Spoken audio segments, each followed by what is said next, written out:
Hello there, my name is Susan and this is my channel, Seaside Stitches. Welcome to my channel. Welcome if you've been before and welcome if you're new. Thank you ever so much for stopping by. Now, I haven't vlogged for, I don't know, quite a while anyway. So I just wanted to come on today because I've been having such a lovely sewing experience, or several sewing experiences.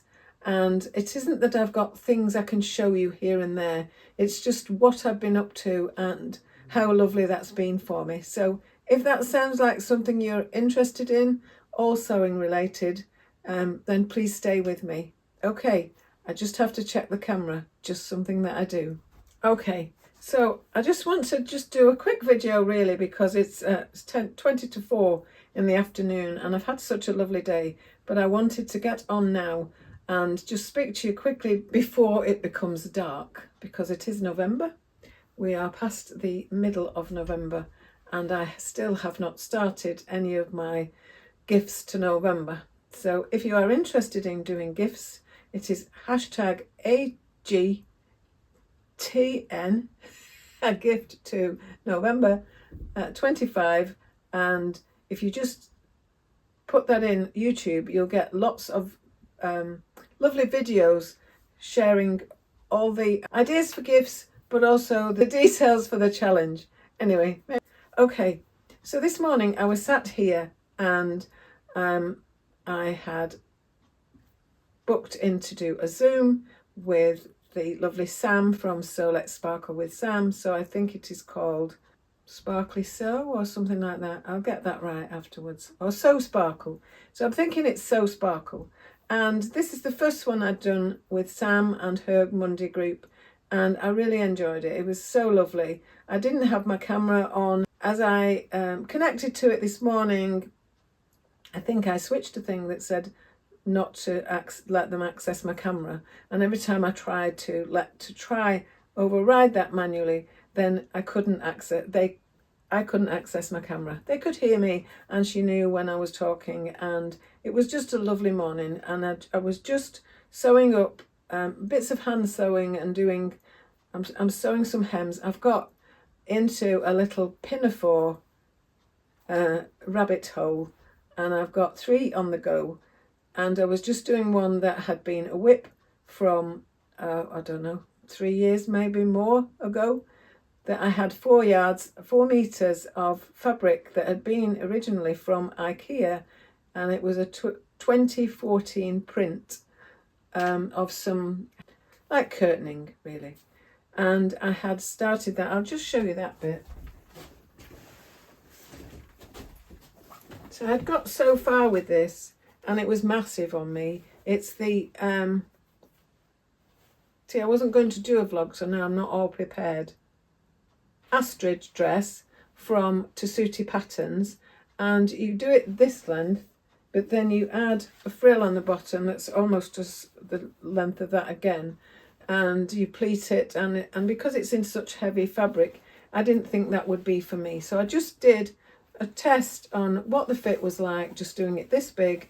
And then when I did make it originally, it was massive across my chest area. It was massive. These were so long. Everything wasn't right and I couldn't do anything to change that. So I kind of put it away and hoped I would somehow remember how to do things. Because I really like, there's a pocket thing where the pocket is in the seam, but it's a little bit different. The way you construct this, there is a square of fabric there, so some of it goes to the back. And so it doesn't flip out, if you like. Anyway, I wasn't talking about that. So what I have done recently is, inspired by the Noah pinafore, I bought the Noah pinafore dress. I'll just share that with you. Pattern from Tilly and the Buttons. I didn't think it was really me at first. And then I thought, actually, I'll just go and have a go at it. And I did get a reasonable fit with some toile fabric. Now, if I have chance to do this, I will just pop in the toile, the picture of the toile, but you will have to excuse me, and I hope you've got your glasses on so that you can actually see what it actually is. It's the cactus fabric that I got some time ago from the first swaps table at the first sewing social that I ever went to, that was Christine's at Northwest Sewing Social. And it was a freebie of the swaps table. I don't know what I'd taken instead, but I got that. And I thought I might make some bags with it, but it's got cactus, big, tall, desert cactus pictures all over it. And it's white background and really vibrant green, but you have to be very careful where you place it and watch which area of your body some of these cacti land. So I was never actually going to make the pinafore in that, or the dress in that fabric. I just wanted to check how I got the waist sorted and the skirt, etc., etc. But I just thought it may just kind of put a smile on your face seeing it. And yes, so I was relatively careful about how I put things and not always central, so that helped. And I did get a decent fit. The only thing was it was a little bit big here, but you need room to get it on and off because the zipper only ends at the waist. So I had made the bodice for it in the real red baby cord. So the last time I spoke to you, I think I was going to check my vlog to actually fully understand where I was up to, but I haven't done. So we had to nip out for some things that we couldn't get at our normal supermarkets. So we just nipped out and got a few things from here and from there, and then drove up to Fleetwood to go to the Asda because we thought they might have something. And we've been quite lucky in what we've got, but time is of the essence in terms of the darkness falling on us. So I just wanted to say that since I spoke to you last, I think that morning I had attended Alison's Sew Virtual Wednesday morning group, and I had a lovely time, and I was really inspired by the people there. And some of them were talking about the Surrey sews, the frock tails that they were doing, the ones where they went for an afternoon tea and a really lovely get together, and they were talking about their makes for that, and that sounded really interesting, and it put me in mind. And people was talking about the just a little bit of anxiety. They weren't scared really, but they were just a bit anxious of how it might go, how they would feel in their outfit, and those kind of things. So we were talking about frock tails, and I had been to the Plymouth frock tails in March earlier this year, and I hadn't actually done my vlog for that because we had some family issues. Some of you will know this. We had some family issues, and once I came back, I kind of stepped off the round of doing the vlogging and interacting with many people, really, because that was a difficult time for all our family, our wider family, and also I started having an increase in my health issues, and so I ended up having a hospital stay for 2 or 3 nights, and although I'm fine now about that kind of, it just knocked me for 6. A lot of that knocked me for 6. So I've been kind of quiet on the vlogging scene and not really watching many things going on. If I have watched, I've watched on the TV and not commented. And yeah, so I've stayed in touch in a way, but I got a bit brave when Alison was doing the Sew Virtual, and she had advertised that someone from her virtual group had decided they were going to set up a sew club in Preston, and I was really kind of taken with that idea, and so I managed to go to that, and I've spoken to you since then, and it was lovely. And then I attended a couple more of Alison's Zoom groups, the Sew Virtual groups, and got a bit more bold. And as a result of that, I have now booked the Plymouth Frock Tails event again. I think on my last vlog I may have mentioned that, and that I did find on the Instagram page some photos of me in my dress. photos of lots of people, but photos of me in my dress, and I think I shared that in my last video. And I'm sorry to be so vague because I haven't done all the checking, and I don't normally wing it so much, but I'm winging it now. And so that was a start. And also I booked myself a couple of sewing sessions, social sewing sessions in person with Lucy and Katie at the Sewing Institute, which is in Lytham St Arms, and on the Fylde Coast, not very far from me. So I booked those in person. I've now been to 3 or 4 of those, and from that I discovered that they had an overlocker course, a workshop, a day workshop on overlocking, and so I booked myself onto that. So I've been to that, and then from that I have also booked onto an invisible zip workshop, an afternoon one that I did last week, which I found really interesting, and that was very helpful because I haven't used invisible zips, and I haven't exactly been avoiding them. I just don't need to use them. I'm quite happy with a normal zip. Thank you very much. That's all I had when I was sewing in my teens or whatever, early 20s. Another time I will show you the things that I've made from these lovely experiences, but at this point I just want to speak to you and just share my delight at being able to be interacting with other people who are sewing either on Zoom or in person. And Lucy has a small shop attached to the sewing studio, and she also sells, she is an agent for Janome sewing machines. So I was talking to her about the way my Singer Confidence is set up, that it does not make good buttonholes, and I'm really relieved that I've now done so many practices with it that I know it isn't me, and that has been so good in knowing, sorry, bang my heel on there, been so good in, I accept my part in some of it, but it isn't doing them equally. I showed someone at the last Sew Club meeting, at which Alison from Sew Like Dotty attended, and Penny from one of the sewing socials, Sew Virtuals attended, and all that was lovely. And I just had a really nice time there as well, because I met up with 2 people that I used to meet up with at the Northwest Sewing Social with Christine at the Gemini Stitcher.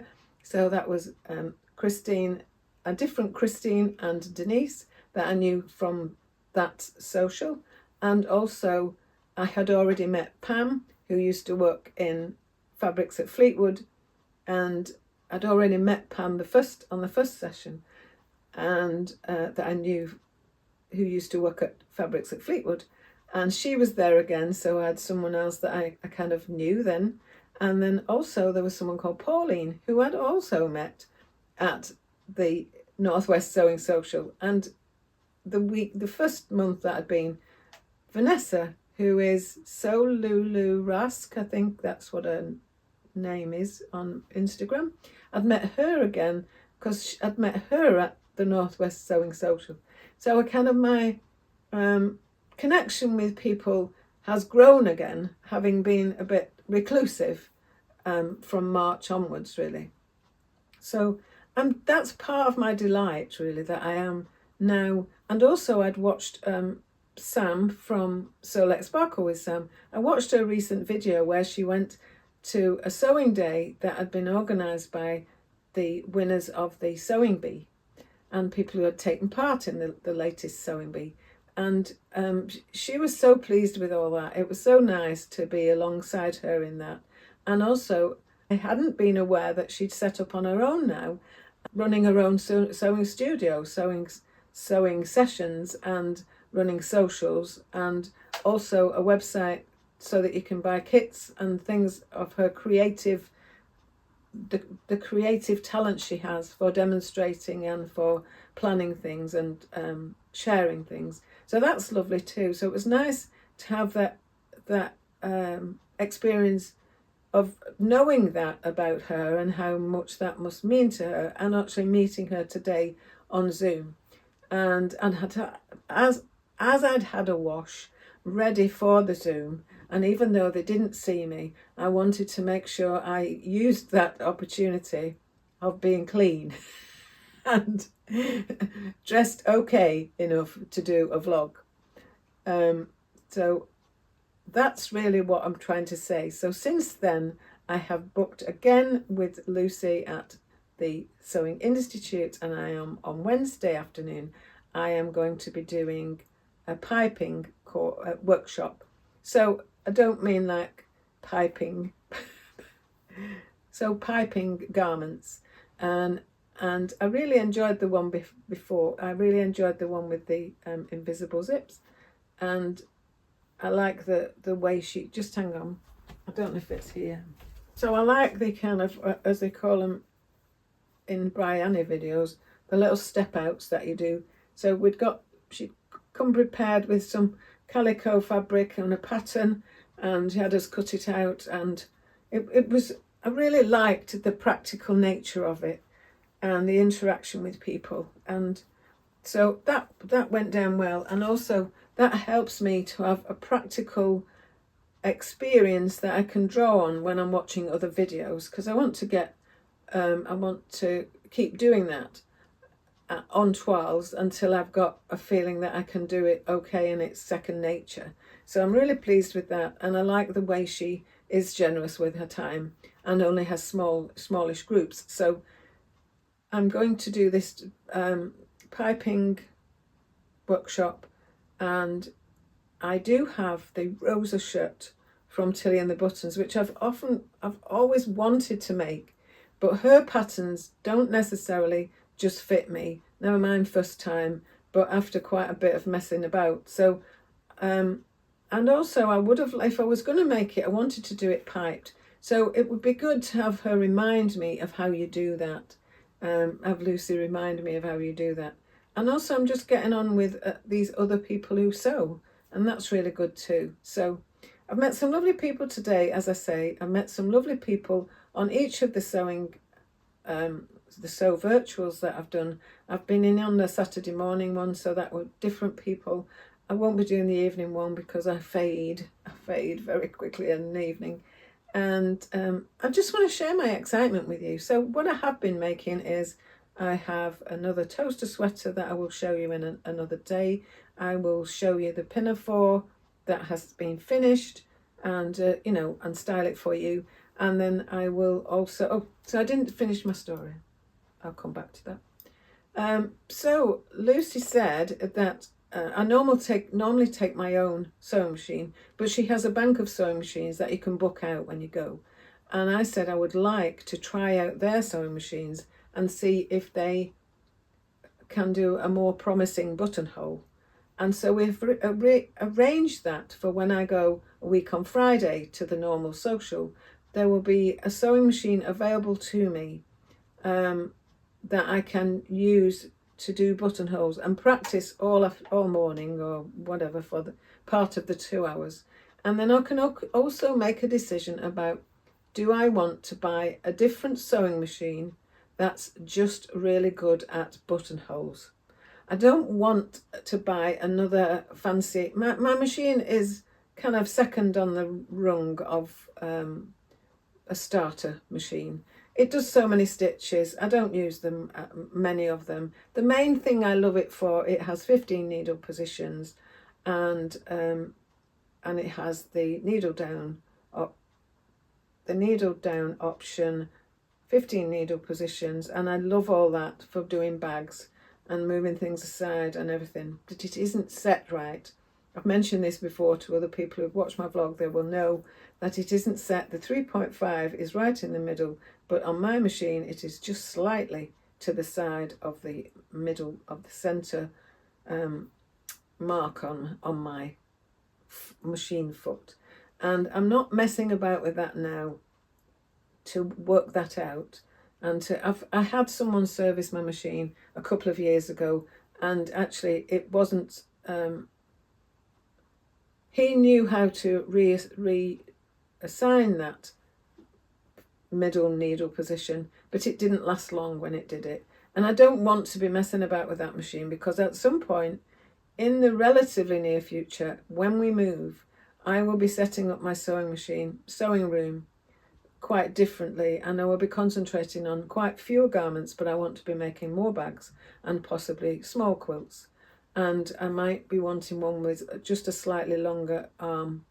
And there are things, but I don't want to be buying something like that now, because when we move, some of you will already know that we are moving to our son and daughter-in-law's garden, and into an annex, a lodge if you'd like, and we will be in there, and we will have a room that I can sew in. There is a space for Alan to do artwork on the computer, and we will still have a normal double-side bedroom and a kitchen and a bathroom and an ensuite and a lounge, whatever.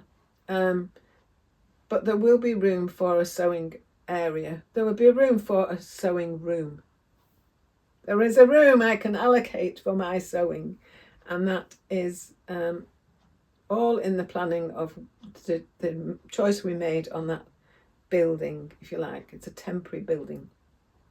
But just to go into that a little bit, is that we have, from about 2.5 weeks ago, we still have the rest of 8 weeks to discover whether or not we will get planning permission in the place we want it to be in their garden. And then after that rest of those weeks, from the 2.5 weeks ago, there will then be, and we still have to sell our house. Now in a fortnight's time, our house is going on at the price it should be on at. We had it at an elevated price for quite some time when it went on in July, because we weren't rushing, because we're still in a process of sorting things out there, and it will go on the market at the proper price that it's more or less acceptable by 2 agents, that should be the price it should be on at. And the viewings that we've had have been really lovely, and none of them have said it's far too dear and I don't know, we would have to offer really low. But they have not had those who have liked it haven't got back to us because they haven't been able to get buyers for theirs. So we're not expecting them to suddenly have got a buyer and then buy it, you know what I mean? So we're in a period of flux really, but in 2 weeks' time we have decided to reduce it. And if we get a sale, which probably won't be before Christmas, will it? Because that's the end of November. And so when we do get a sale, then we've got 5, 6, 7, 8 weeks of the conveyancing thing. We're not in a chain, but other people may be, and they may have people in chains. I don't know, so we don't know. We're in a state of flux, as I said. But once we get the money from this house we have left here and are in kind of no man's land, we then have to order the lodge, and it takes 8 weeks lead time. So it is possible that my sewing machines and all my equipment would be in storage with the rest of our furniture for at least 8 weeks, and possibly 12, even 16 weeks. So I don't want to be buying a brand new machine that's got all the bells and whistles just because it can do nice buttonholes. But I also don't want to have my wardrobe part covered with things that are queuing up to have their buttonholes in. But I don't want to have bought a new machine of any kind of grandeur if it's sat for 2, 3, 4 months in storage. I'm losing money on that guarantee, aren't I? Those kind of things. So it's a big decision. I'm not getting into worrying about it at the moment, but I'm really grateful for Lucy. So if I can get her machine, so there's some machines are on offer. That's what we're talking about. I can still go on one of the sewing sessions and choose a machine that I know does good buttonholes, and I can go with all my buttonholes that need doing on that machine instead of taking my own. So I don't know if that's made any sense at all, but that's why I'm buzzing today I'm really pleased. I'm really happy. Have broken the phone holder on my big ring light, so I've had to improvise, and I've got this, the phone is on my tripod and I've got my ring around the back of it, but it won't hold a phone in it anymore. And I'm not going to replace that while yes. So thank you ever so much for watching. I hope you have stayed with me. I have no idea when this will go out because I have to edit it and we have other things going on at the moment. So thank you for being here. What I'm wearing is my Simplicity 2247. It's one of the ones I didn't take in because I usually wear a jumper underneath it. I really love it. The material was from Beyond the Pink Door when Andrea was still in Ireland, and I got these earrings from when I went to Hale, and I can't just think of the maker. They were in a lovely gift shop in Hale where they had lots of local crafts, loads of makers. They had little kind of booths where lots of the local makers had got a stall, and that was lovely. So I will put the make of the person who makes these, I'll put description box below the video, although most of us were watching it, it's not below at all, is it? It's in a on a side column. Right, so thank you for watching. I have been looking at the Noah pinafore. I've almost abandoned it, but not quite, because I couldn't get the bodice right when I did red corduroy, because I hadn't allowed, when I did the toile, for me to be wearing it with a jumper over. So that's one thing I need to be looking at. I'm not abandoning it though. I am altering it and getting it right, and it will take some time. I'm not rushing. And I'm also doing the Margot pinafore from Tammy Handmade, and I have all the pieces cut out, and what has gone on with me I don't know, but I keep tracing my patterns. I've gone round the bend. I keep tracing my patterns. I don't know where this Susan has gone to. That usually doesn't bother tracing her patterns, but I have been tracing my patterns, and I had these 2 rolls of Swedish tracing paper still wrapped in paper together. They were on an offer. That it was just ridiculous to have only bought one, because it was hardly any money to have bought 2 together. And so since I've been doing all this virtual sewing and talking to people and engaging with sewing people, I've started to trace my patterns again. Oh, anyway, okay, so lots of love to you all, and thank you again for coming and watching my my chatty video, and I hope I can make sense of it in the edit, and hope to see you again soon. So I hope you're all doing well with your sewing. I hope you're having a good time. I hope Christmas is not too scary coming along. And yeah, bye for now. Susan at Seaside Stitches saying bye for now. Bye.